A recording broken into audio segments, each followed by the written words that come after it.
I don't know, maybe they found the situation funny, but yeah, probably on YouTube on a video. Look at these tourists, the proper like underpant yeah. swimming trunks. So I think they're called budgie smugglers, but Yeah. You get the full perspective of. And we took a walk to the waterfall, and we realised we had waterfalls. We had our own waterfalls, and then we went to the orchard, and we saw all the fruit trees, and we realised, oh my God, we've got an orchard.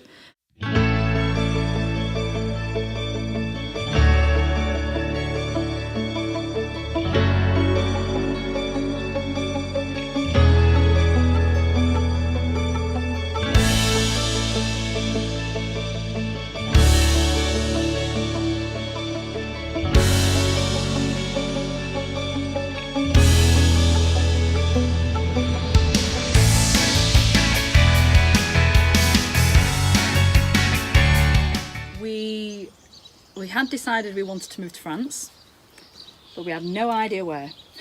oh, so we got a caravan. Let's take a step back though. Why did we get the caravan? Because we got the caravan so we could do a mini kind of tour of France where we thought we wanted to investigate and spend a little bit of time looking at each area.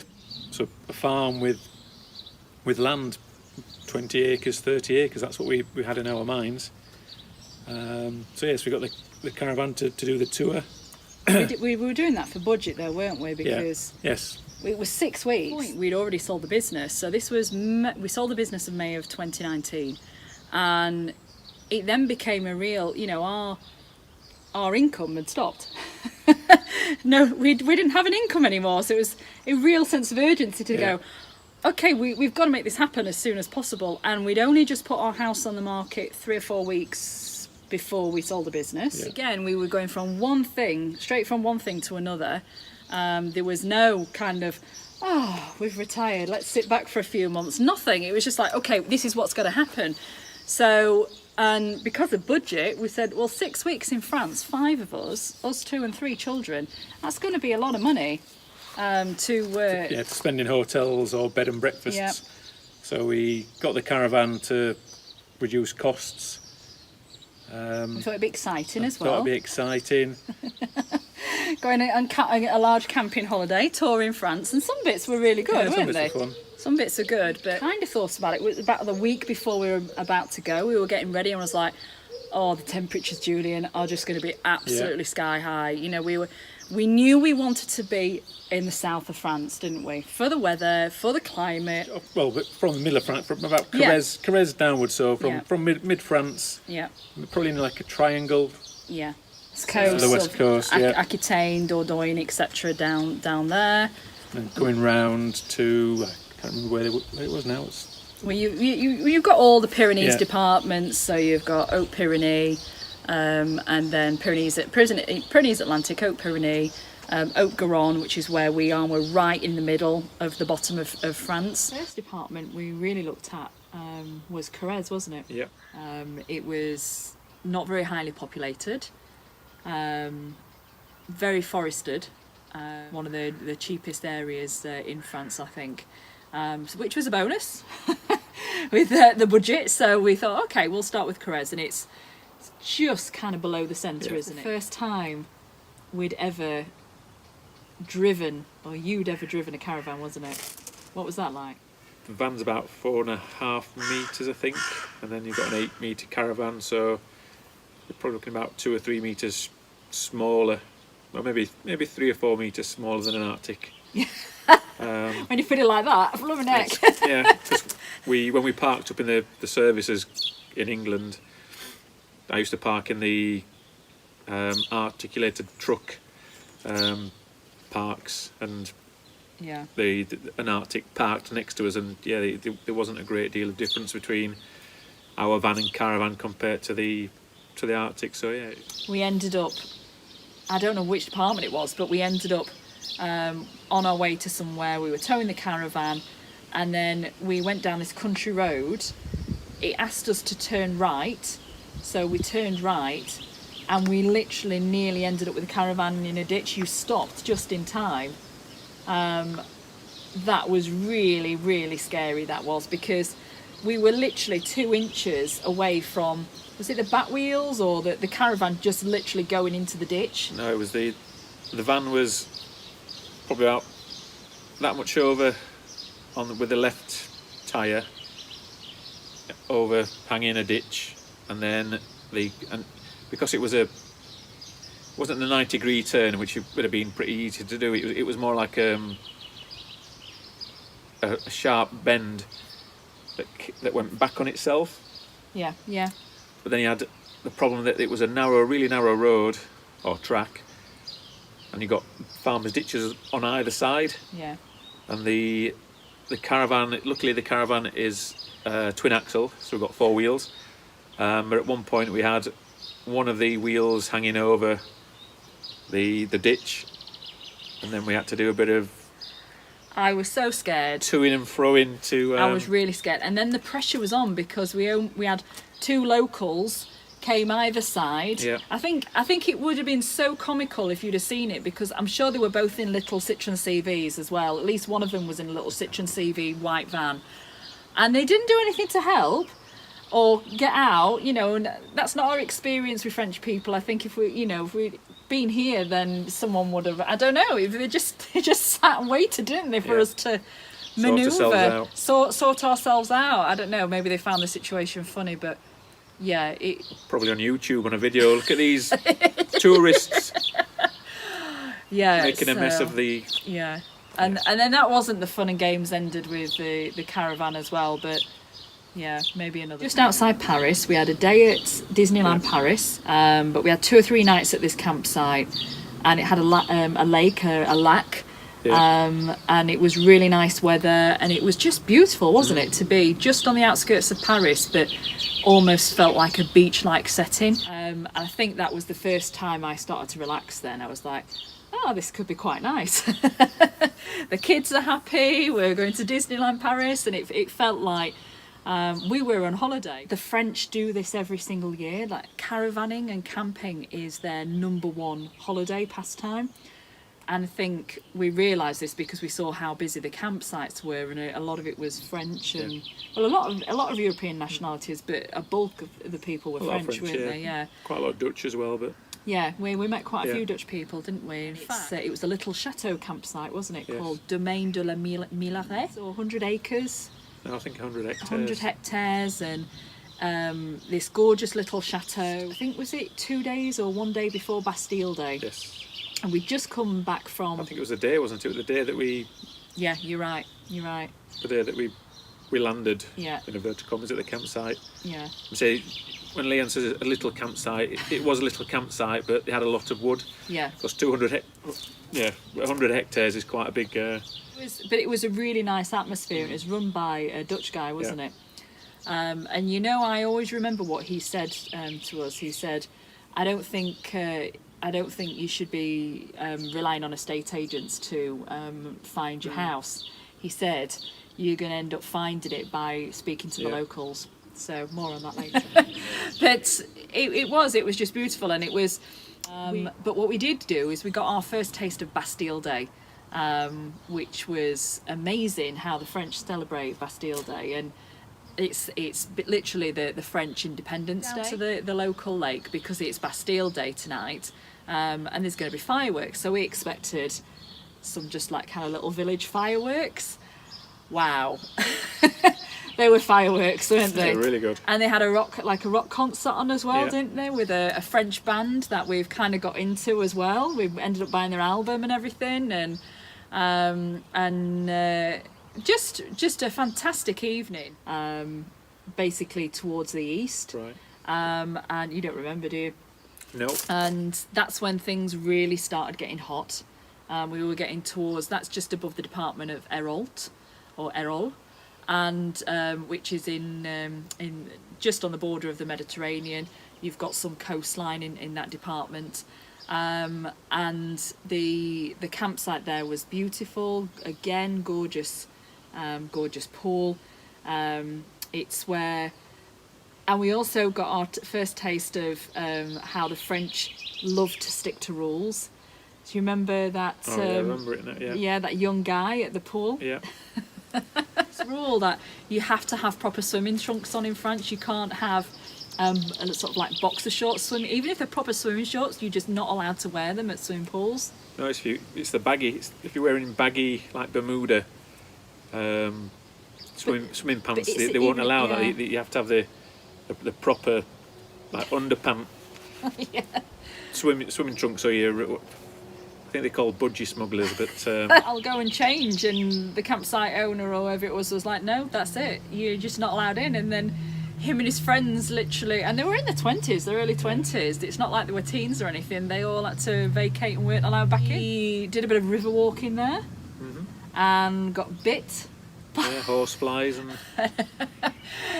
That wasn't, it was a nice experience, but it wasn't. Well. Yeah, so we, and there is a lot of natural swimming in France, isn't there? There's not, they don't mind where they swim, so whether it's the rivers, the lakes, or the sea, or we're getting more towards the east and south, because you're in close proximity to Provence and the Mediterranean. Things were getting a lot more expensive. You could kind of afford the property, but not property that came with land. So we then had actually booked a week at a really nice campsite, and that was supposed to be our official holiday. It was a really nice campsite, but it was that by that time it was August. Was that on the coast? Yeah. Oh yeah. Yeah, and it's when we were near Béziers. Béziers, it's a beautiful little city, that, isn't it? And that's where we went. We saw the light show.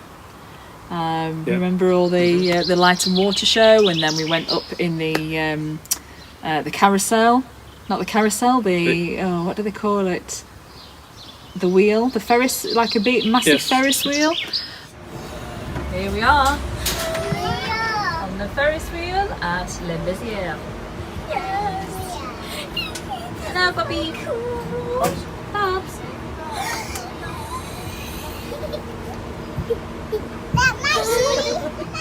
Later. Oh, we're going. Here we go. We're going. Nous sommes allés.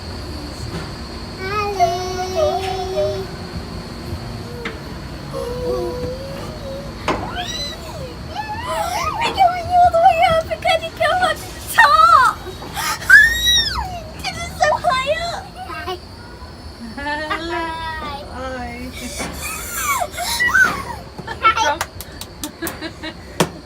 Right, we're going to look out at all the scenery. Oh, wow, this is really high. We're nearly up to like the... Woo! Okay, Julian. Oh wow, look at that. Oh Castle. Yeah, look at the castle over there. We had some really, really nice meals out as well, and it was so hot, the temperatures were really nice. We found out, we found out a few days before we came to see this that we'd sold our house, because our house was for sale, and after it had been on the market in about 6 weeks, that's when we came to France. We left it in the hands of the estate agent. Our cleaner was helping showing people round because he wasn't available. It was absolute chaos. And then what we ended up happening was 2 people bidding for the house, which we'd really struggled to start off with to sell the house, because we actually had a view of our local power station as well, and people were viewing the house online and things, and we had to change the photo so you could actually see that in one of them there was a power station, because people were literally getting the brochure going, oh my god, this is amazing, da, da, da, and then seeing the power station and going, oh, but if it wasn't for the power station, we're like, it's coming down. Although it's not coming down. That's another story. So anyway, really we're interested in looking at, which was Ariège. And Ariège is known to be quite a bohemian department. A lot of permaculture people, a lot of artisans, very, very near the Pyrenees, and it's just beautiful, isn't it? And we looked at some nice properties in Ariège. However, what I felt is that the weather, even in summer, was really changeable. our campsite, we were in this tiny little valley, but the mountains were, that literally the Pyrenees, the start of the Pyrenees mountains, were just as close as those there, weren't they? And it felt to me a bit, I don't think oppressive is the word, but suffocating. You had a lot of mist and drizzle a lot of mornings, even in the summer, and by the afternoon it was heating. We started looking at Haute-Garonne, which is where we've ended up purchasing, and we would drive the sort of hour to hour and 20 minutes to go and look at the houses. And the further away you got from the Pyrenees, you see the temperature on the dashboard just ticking up. So over the space of half an hour, the temperature difference could change from sort of like 5 to 8 degrees. And it became more the weather that we associated with France in summer, or we wanted to be with France in summer. And also the land. The land in Ariège, again, was just so steep, wasn't it? Yeah, it was. We realised that we didn't want to be that close, for the weather, I would say, but that close to the Pyrenees. That's not to say we don't think it's a great area, because for me, it's got a lot of plus points, particularly if you're wanting to, like, you would have been in your element cycling there, wouldn't you? And would have absolutely loved Skiing it. as well. Skiing, but it is an hour away, and as we proved this winter when we went, it's easily accessible for days out as well. And all this time we were dealing with estate agents, and some of them were really good, as with any profession, but what people don't probably realise when they start house hunting in France is a lot of estate agents, it isn't actually their main job. You get some of them where it's just a part-time vocation for them. So you, particularly in summer as well, there's this whole, if you're house hunting in August, it can be very difficult, because in August, the whole of France, unless you are a tourism business, pretty much shuts down. The land we were looking at was certainly around the most southern part of France. It wasn't just, it was hard, wasn't it? Yeah. It was hilly. What ended up happening was we were about 4 weeks, I think, into the 6 weeks. And we came to this area where we are now. And then we went into Lille-en-Dordogne, which is our closest town, for something to eat. Chose a cafe, we sat down, just talking. I think we ordered the food, couple and another lady, but the lady from the couple turned around and said, "Oh, don't mind me being so rude, but can I ask, are you English?" So I said, "Yeah." And I said, "Oh, what are you doing here?" So we said, "Oh, we're looking for a home." I said, "Oh, I know somebody who's got a house for sale. It's a chateau." And I thought, "Oh, And we went, no, it's not. not It'd be too much for us. We won't be able to afford that. It'd be out of our budget." So no, I'll call him. She says, what type of house are you looking for? And she went onto a real sales pitch, because we said, well, we were looking for houses with land, but we can't find the land we want. The land is the most important thing to us, really, or a big part of the equation. And she said, "Oh, Chateau's got land." And we're like, "We can't afford a chateau. It's just not on our radar." And she's like, No, let me get the guy down, and he'll show you." We're like, and our food had not even come, had we? So we really didn't have it. She was like, no, I'm gonna. And to cut a long story short, the gentleman, the owner, came down to the cafe after we'd finished our meal, and we didn't go back with him that day, did we? No, we did. We did. Yeah. We went back with him. So we went back with him that day to see the chateau, and the rest, as they say, is history. And still don't know really how we ended up buying a chateau. I really, they say fate intervenes, and we're not quite at that point yet where we can just say, like when we met each other, and say it was fate. We've not got that rose tinted kind of, but it was the setting. You can't, I mean, It did grab us, the setting, didn't it? It was nothing like we could have ever imagined owning in the UK. You know, if you haven't seen our video, the Toulouse road trip, right at the end of that, we bring you down what was the old Chateau road, and we haven't got a neighbour for like a kilometre. We're surrounded by 30 acres. It's just beautiful. Oh, more actually, 30 acres well, yeah, of our 30 land, acres of ours, but farmers that have got, yeah. I think it's 100 acres. Yeah, it probably is. And because originally with the Chateau there was 60 hectares, I think, as an estate. And we saw it in August. So it was in the height of summer, and so none of the problems, which we'll get into in a future video perhaps, were visible. And a dream started, an excitement started of, oh, well, we wanted some kind of tourism income.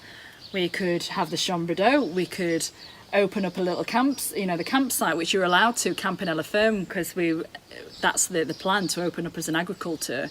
And the ideas started forming, then it was like, oh God, but it's at the top of our budget. And I mean, do you remember when we came to look to the house at the second time, and that's when they showed us the grounds, and we took a walk to the waterfall, and we realised we had waterfalls, we had our own waterfalls. And then we went to the orchard and we saw all the fruit trees, and we realised, oh my God, we've got an orchard. And then we saw all the old oaks and the cork oaks and the pines, and oh, I just fell in love. As I was walking around and seeing all these different elements and how all these acres and all these sections of the grounds interacted with each other, mentally I was already planning the garden.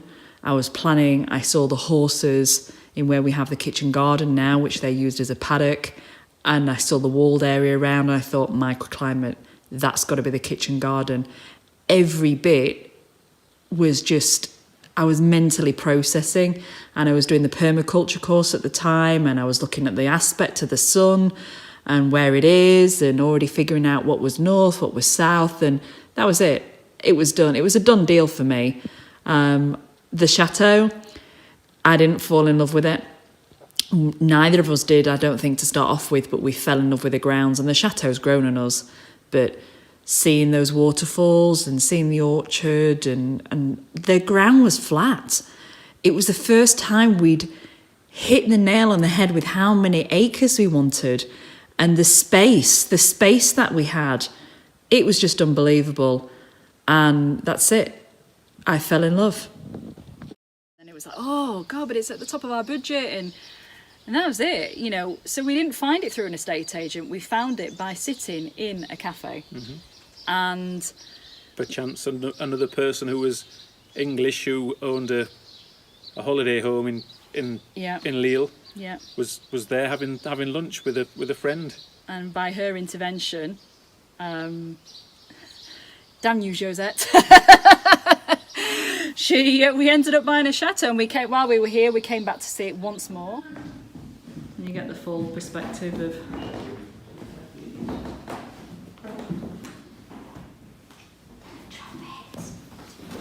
Don't do that. You'll only have to walk down and get him. Won't you? There's an electric heater down there.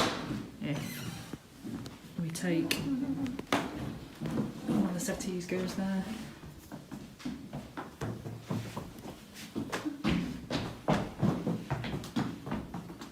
I think that did have something to do with it as well, because we also thought, oh my gosh, we're going to be homeless. Yeah. And then when we found the chateau, we stopped looking. We didn't look at any more properties. We made an offer, and we literally went back to the UK. And I think we'll leave it there. Mm-hmm. Tell you what happened when we were trying to leave the UK. There's some interesting stories there. And what happened when we were trying to take possession of the chateau, because there's some interesting stories there about it didn't go according to plan. No.